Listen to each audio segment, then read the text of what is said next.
Assalamualaikum warahmatullahi wabarakatuh. Selamat siang dan salam sejahtera untuk kita semua. Perkenalkan, nama saya Arif Wisnu Pratama, dan pada kesempatan kali ini saya ingin membahas mengenai perencanaan dalam prosedur untuk memenuhi dari tugas mata kuliah perencanaan strategis dan pengambilan keputusan.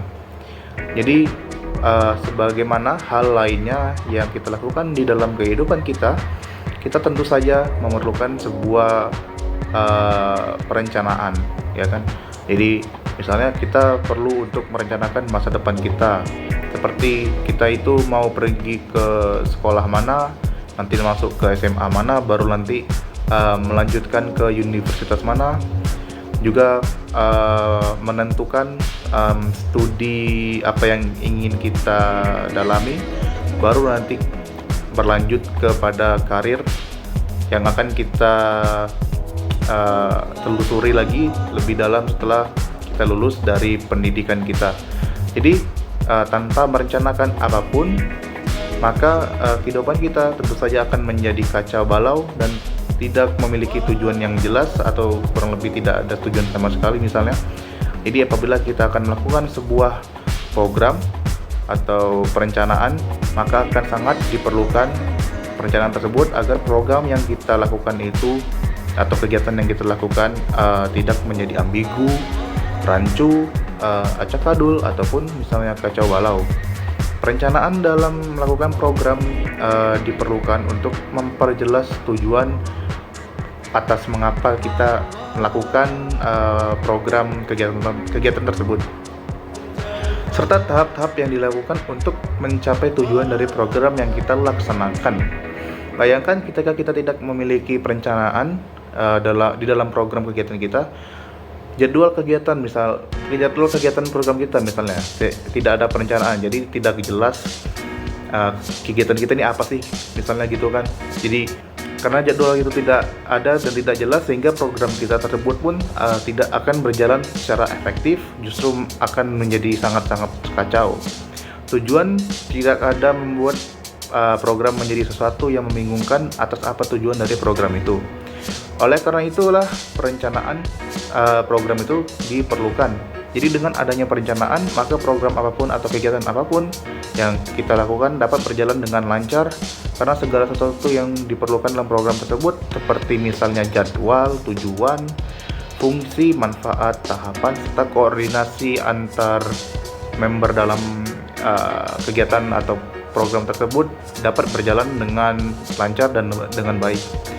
Di dalam perencanaan program kita itu memerlukan sesuatu yang namanya yang misalnya mungkin rekan-rekan juga sudah lumayan familiar, yaitu SWOT, agar perencanaan kita itu dapat berjalan secara efektif. 5W dan 1H, yakni what.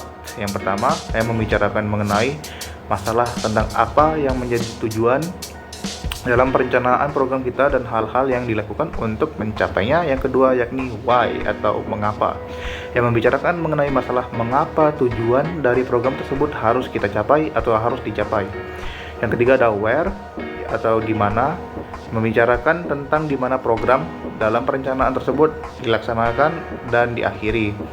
Lalu ada who, membicarakan tentang siapa yang akan melaksanakan program tersebut dan siapa saja yang terlibat di dalam program atau kegiatan kita tersebut. Lalu ada how, yang membicarakan tentang bagaimana cara melaksanakan program yang direncanakan tersebut. Jadi dengan melakukan 5W dan 1H tersebut, kita akan dapat jauh lebih mudah dalam melaksanakan kegiatan atau program yang akan kita adakan, karena sudah direncanakan secara terperinci, sehingga yang perlu dilakukan selanjutnya hanyalah mengeksekusi perencanaan tersebut agar berjalan dengan lancar. Di dalam merencanakan program atau kegiatan kita itu juga harus bersikap atau memiliki sikap seperti logis dan rasional, yang berarti apa yang kita rumuskan dapat diterima oleh akal sehat, dan oleh karena itu perencanaan tersebut dapat dan mungkin dijalankan. Lalu fleksibel, yang artinya perencanaan yang baik diharapkan dapat beradaptasi dengan perubahan yang akan datang di masa mendatang, serta hambatan-hambatan yang memungkinkan perencanaan dapat berubah, tapi bukan berarti perencanaan dapat diubah seenaknya saja. Perencanaan program juga harus memuat hal-hal seperti ikhtiar tugas-tugas yang dikerjakan oleh masing-masing anggota, lalu sumber-sumber dan bahan-bahan yang dapat digunakan, biaya atau biar personalia, situasi, dan kondisi pekerjaan, prosedur kerja yang harus dipatuhi, dan struktur organisasi yang harus dipenuhi harus ada. Baik, sekian video singkat dari saya. Maaf apabila ada kata-kata yang tidak jelas atau susah dipahami atau membingungkan. Saya mohon maaf. Wabillahi taufiq wal hidayah. Assalamualaikum warahmatullahi wabarakatuh.